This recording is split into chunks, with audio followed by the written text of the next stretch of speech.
Now, there is one thing a lot of you don't know about me, and that's that I am an avid gardener. I do like to garden. Why do you like to garden, Matt? Well, let me tell you. Every year I like to grow 4 roses. Why 4 roses, I hear you ask, Jameson? 4 roses because on Valentine's Day, there are 4 people that I think need a big shout out. Apparently some gurus don't even do this. Apparently some love gurus, as we're called, don't grow roses, which is extraordinary. I don't know what they do the rest of the year. I think there are 4 people on Valentine's Day that are just feeling slightly down in the dumps and need a little love to get them back out there, and dare I say it, a little bit of advice. So I'm going to do both today. The first rose. This is going to the recluse. The recluse in this situation isn't just someone who doesn't have a boyfriend on this day or someone that they're seeing that they could have a romantic thing with on Valentine's. It's also the person that doesn't necessarily have friends to share it with. We all know friends can make a day like this easier, and this person may feel well and truly on their own. If I'm talking to you right now, then I want you to take heart. You, in a way, have the easiest job ahead of you.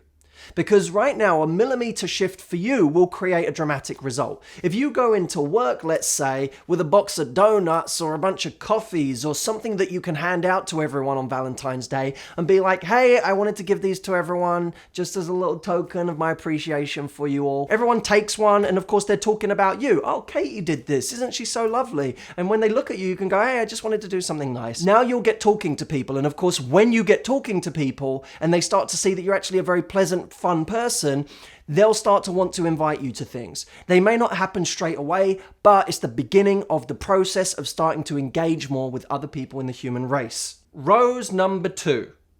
Now, this type of woman that tends to be miserable on Valentine's Day has friends. But the difference is her friends are people that actually can make her feel worse. They're all in relationships. So she sits there feeling like the odd one out.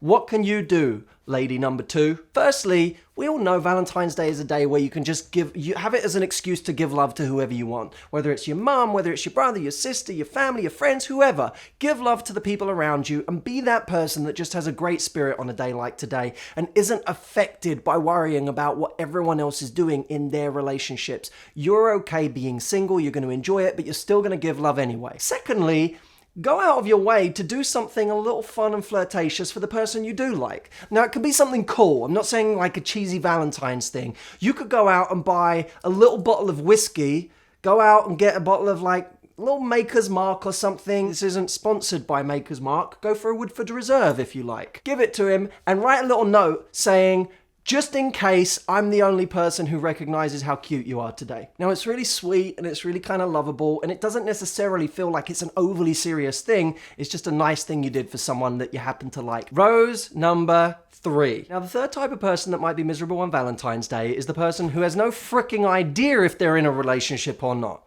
She's sitting there wondering, is he going to actually ask me officially to be his girlfriend? Or is he not? And of course, you as a woman are taking what he does on Valentine's Day to be some sort of cue as to whether he does see you as the person or not. Here's what you need to do. Firstly, don't allow this day to stack up the pressure. When you're measuring what his contribution is to you on Valentine's Day, to what extent does he make you feel special, I want you to consider something.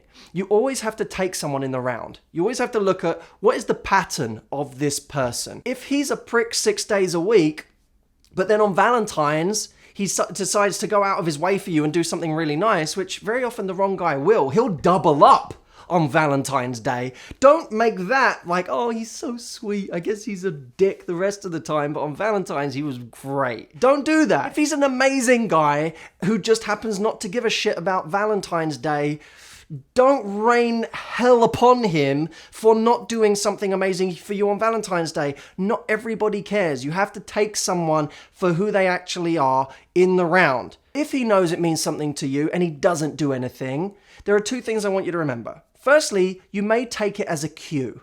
Don't allow it to suddenly determine the nature of that relationship, but take it as a cue. Noted. You knew this was important to me, but you didn't do anything. Okay? You can note that down. But secondly, and importantly, don't change who you are in order to compensate for that. In other words, don't decide you're going to be cold or mean back. You can still send that person a message that day saying, thinking of you, or miss you today. You can still send that and be the kind person you are regardless of what they're doing for you. Doesn't mean you're suddenly going to welcome them with open arms all the time. Doesn't mean that you're going to get into a relationship with that person. But be who you want to be in spite of who they're being on this day. Dun dun dun dun dun, dun. Fourth rose. Woman number 4 is actually in a very loving relationship, but she still finds a way to be miserable today. How is that possible? It's because she makes comparisons. She looks at her best friend who's been in a relationship with a guy for a month and sees that he does some big crazy thing for her on Valentine's Day. He sends her a big bunch of flowers and takes her out to this amazing dinner. And then her guy she's been with for 3 years barely does anything. He comes home with a card and she says, why isn't he doing what this guy is doing? Guys can't compete with your idea of Valentine's Day. They can't compete with every vision you've had from every movie you've watched and everything that's supposed to happen on this day. It's extraordinarily intimidating. I know you want your guy to do something for you on Valentine's Day. I get it. It's a day where he shows that he cares about you, and you know the day doesn't really matter, but it's really about him showing you that you matter, and it's an excuse to do something nice for each other. Okay, the big thing you have to do for a guy, if Valentine's means anything to you, because maybe it doesn't, but if it does, you've got to communicate to the guy, this is a day that has meaning. Not because I want to be bought tons of stuff, but just because I'm excited about spending it with you. So a week ahead of Valentine's, you can tell him, I'm really excited about spending this Valentine's with you, that I get to share it with you. The key is to make this a lovely statement about the two of you and your relationship and what you share, not to make it about crazy expectations. A relationship is a marathon, it's not a sprint. Who cares what that new guy did for her because he's desperate to impress her right now and do something crazy for her? That has no bearing on the relationship that they're going to have over the long term. It's about sustainability. So okay, if he's awful on this day and forgets everything, talk to him about it. But when he does do things, also find that way to appreciate them and focus on giving. If it means something to you, then it means you have to be in a place of giving and not worrying about what you're getting at that point too. It's going to make you a far more attractive person at the same time. So there you have it. Those are the 4 women that I garden for all year long. And you know what? It's just a metaphor. You don't even need the roses. Thank you for watching. And if you enjoy watching my videos, why not go the better experience and come and see me in person? We are 2 tour locations down. We did Toronto and we did Winnipeg. Jameson, if we have like a picture or something of Winnipeg, let's throw it in here. And we have a bunch more locations coming up. Go and get your ticket and be there and let's have fun and enjoy life. Happy Valentine's Day, everybody. So I've grown these 4 roses for these 4 people and it's required a lot of work. I've been out in the garden a lot, tending to these, getting them to the supple. Rose number 2. Now, apparently a lot of gurus don't do this, which I find astounding. Or even if they do, they grow them in bush form, not individually out of the ground. You can't, if you laugh, I'm Rose number 3. Ich ni san. Sun is 3 in Japanese. Ich ni san chi. San.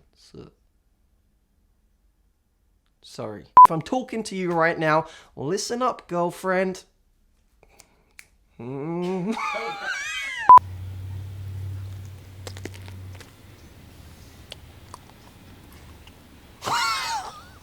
Have an amazing day. It's Valentine's Day. Who really cares?